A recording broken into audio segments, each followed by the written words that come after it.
எல்லாருக்கும் வணக்கங்க.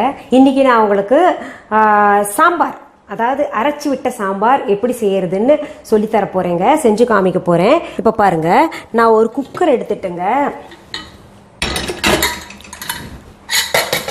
துவரம் பருப்பு அலசி நான் வச்சிருக்கேன். அந்த துவரம் பருப்பு போட்டுறேன் குக்கர்ல.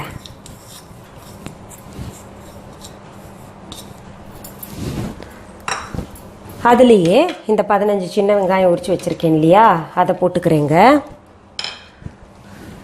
இந்த முள்ளங்கி அரிஞ்சு வச்சுருக்கோம் இல்லையா, அதையும் அதில் போட்டுக்கலாம். அப்புறம் முருங்கைக்காய் அரிஞ்சு வச்சுருக்கேன்ல, அதையும் போட்டுக்கிறேங்க. இந்த உருளைக்கிழங்கும் போட்டுக்கிறேன்.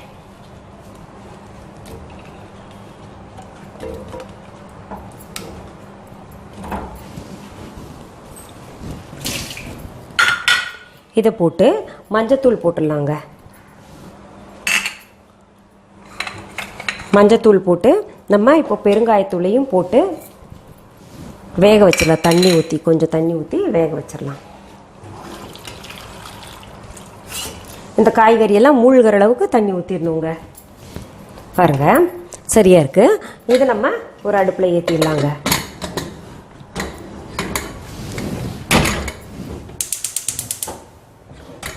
அடுத்தது நம்ம என்ன பண்ணலாம், செகண்ட் ப்ராசஸ்ங்க.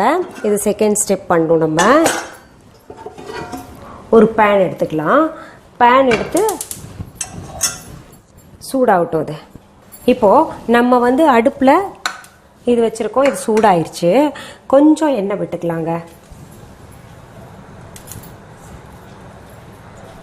கொஞ்சம் ஒரு 2 டீஸ்பூன் அளவு எண்ணெய் விட்டுட்டு வர கொத்தமல்லி இருக்கு இல்லையா, அதை போட்டுடலாம். அப்புறம் வெந்தயம் போட்டுடலாம். மொதல் 2ஐயும் நல்லா வறுத்துக்கலாங்க.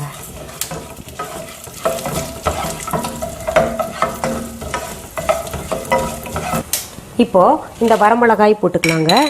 அப்புறம் சீரகத்தையும் போட்டுக்கலாம். இது எல்லாத்தையும் நல்லா வறுக்கணுங்க. இப்போ பாருங்கள், நல்ல புகை வருது பார்த்தீங்களா, நல்லா செவக்க வறுத்துட்டோம் நம்ம. இப்போ என்ன பண்ணோம், நம்ம இதுலேயே இந்த பெரிய வெங்காயம் நறுக்கி வச்சுருக்கோம்ல, அது போட்டுக்கணுங்க.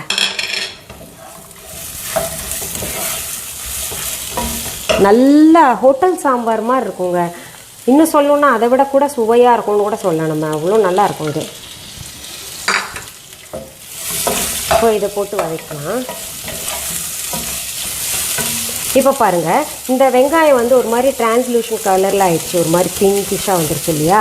அதில் நம்ம என்ன பண்ணோம், அப்படி வந்தோடனே இந்த தக்காளி நம்ம நறுக்கி வச்சுருந்தோம் இல்லையா, அதையும் போட்டுக்கலாம். தக்காளியும் கொஞ்ச நேரம் நம்ம இப்போ வதக்கணும். இப்போ பாருங்கள், நம்ம தக்காளி போடும்போது நல்லா முழுசாக இருந்தது இல்லையா, வெட்டி போட்டது. இப்போ பாருங்கள், ஒரு மாதிரி ஷ்ரிங்க் ஆகிட்டு ஜூஸ் அதுலேருந்து இறங்கிருச்சு. இப்போ என்ன பண்ணணும், நம்ம துருவி வச்ச தேங்காய் இது போட்டுடணும். போட்டு இதையும் நல்லா கலந்துடலாங்க. எப்போவுமே தேங்காய் போட்டு அடுப்பில் ரொம்ப நேரம் இருக்கக்கூடாது. எப்போ தேங்காவை நிறைய பேர் கொழுப்பும்பாங்க.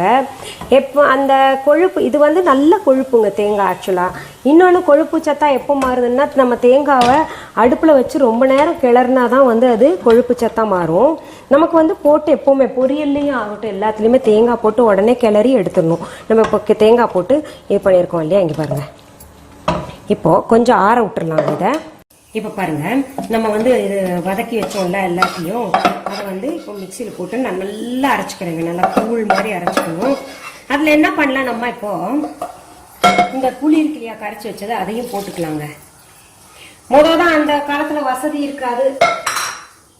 அதனால் பார்த்தீங்கன்னா உங்களுக்கு இது புளியெல்லாம் கையால் கரைச்சி வச்சுருக்கோம். அந்த மாதிரி இப்போ புளியை வேஸ்ட் பண்ண வேண்டாம். நம்ம புளியம் கொட்டை எடுத்துட்டு நல்லா அரைச்சிடலாங்க. குக்கரில் வச்சுருந்தோம் இல்லையா, அது இறக்கிட்டேன் நான். அடுப்பில் இருந்து இறக்கி இப்போ விசில் போயிடுச்சு. திறந்து பார்க்கலாம். பாருங்கள், காய்கறி எல்லாம் சரியாக வெந்திருக்கு.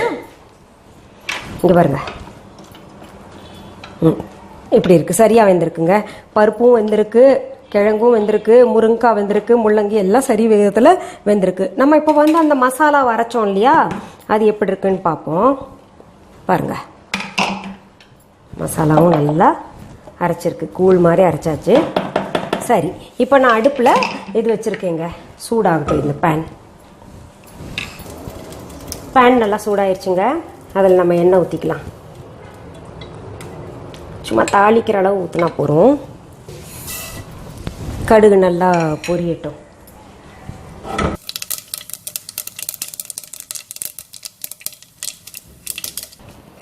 கடுகு நல்லா பொரிஞ்சிருச்சுங்க.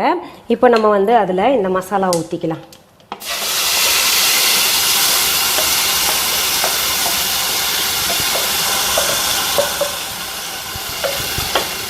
தண்ணி ஊற்றி வேணால் சேர்த்துக்கலாம் நம்ம இன்னும். அப்புறம் இந்த நம்ம வேக வச்சு வச்சுருக்கோம் இல்லையா குழம்புக்கானதெல்லாம், அதையும் போட்டுக்கலாங்க.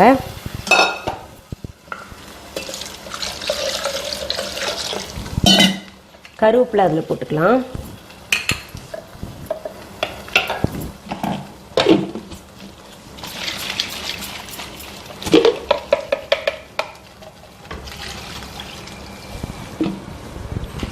நமக்கு எவ்வளோ திக்னஸ் வேணுமோ அதுக்கேற்ற மாதிரி நம்ம தண்ணி ஊற்றிக்கலாம்.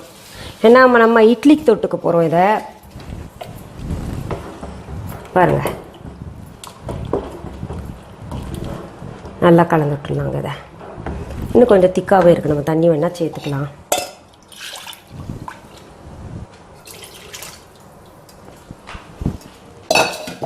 இப்போ இதில் கொத்தமல்லி தலையையும் போட்டுக்கலாங்க.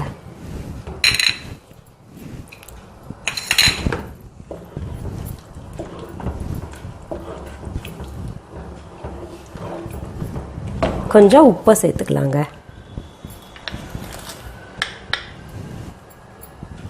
இதை நம்ம என்ன பண்ணலாம், மூடி வச்சிடலாம். நல்லா கொதிக்கிட்டோங்க. நல்லா கொதிச்சு பச்சை வாசனை போயிட்டோம். சாம்பார் ரெடி ஆயிரும். அது பார்த்தீங்கன்னா இந்த சாம்பார் வந்து நமக்கு இந்த 14 இட்லி வந்து ஹோட்டலில் விற்கிறாங்க இல்லையா, 14 இட்லிஸ்ன்னு சொல்லுவாங்க இல்லையா, அதுல எல்லாம் ஊற வச்சு நல்லா நெய் ஊற்றி சாப்பிட்டோன்னா ஆஹா பிரமாதமாக இருக்குங்க. சரி, அது கொதிக்கிட்டோம். அது வரைக்கும் வெயிட் பண்ணலாமா? நம்ம இந்த அரைச்சி விட்ட சாம்பார் நம்ம இது பண்ணியிருக்கோம் இல்லையா, இதில் வந்து உங்களுக்கு இட்லி எப்படி சேர்க்கறது, 14 இட்லி சரியாக நான் போட்டிருக்கேன்.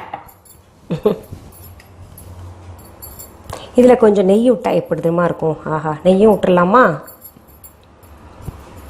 இப்போ பாருங்கள், அரைச்சி விட்ட சாம்பார் வந்து எப்படி செய்யறதுன்னு உங்களுக்கு நீங்களாம் தெரிஞ்சிருப்பீங்க இந்த எபிசோடு பார்த்ததுல. சரி, இந்த மாதிரி உங்களுக்கு தொடர்ந்து சமையல் நிகழ்ச்சிகள் மற்றும் எங்களுடைய இசை நிகழ்ச்சிகள் எல்லாம் பார்க்கணும் அப்படின்னு நீங்கள் விரும்புனீங்கன்னா நீங்களாம் செய்ய வேண்டியது ஒன்று தாங்க. சப்ஸ்கிரைப் பண்ணுங்க. உங்களுக்கு தானாகவே எல்லாம் நான் என்னென்ன பதிவு போடுறேனோ அதெல்லாம் வந்துகிட்டே இருக்குங்க.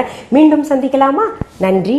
அன்பான வாடிக்கையாளர்களே, உங்கள் விஹா ஸ்டோரில் பூஜை பொருட்கள், சிலைகள், ராசிக்கற்கள், வாஸ்து பொருட்கள், விதைகள், பாரம்பரிய அரிசி வகைகள், சிறுதானியங்கள், ஆர்கானிக் பொருட்கள், மூலிகை எண்ணெய், மளிகை பொருட்கள், மரச்செக்கு எண்ணெய், மரப்பொருட்கள், வெள்ளி ஆபரணங்கள், கிஃப்ட் ஆர்டிகல்ஸ், காட்டன் மற்றும் பட்டு புடவைகள், காட்டன் சுடிதார்கள், பட்டு பாவாடை, குழந்தைகளுக்கான விளையாட்டு பொருட்கள், ஹை குவாலிட்டி இமிடேஷன் நகைகள், வீட்டு உபயோக பொருட்கள், ஜூட் பேக்ஸ், ஹேண்ட்மேட் சோப்ஸ், அழகு சாதன பொருட்கள், சிறுதானிய பிஸ்கெட்டுகள், ஹோம் அப்ளையன்சஸ், இன்னும் பற்பல பொருட்கள் விற்பனைக்குள்ளது. விஹா ப்ராடக்ட்களை நீங்கள் வாங்க விரும்பினால் அது எங்களுடைய viha.online வெப்சைட் மற்றும் சென்னை ராஜா அண்ணாமலைபுரத்தில் உள்ள எங்கள் விஹா ஸ்டோரில் மட்டுமே கிடைக்கும் என்பதை தெரிவித்துக் கொள்கிறோம்.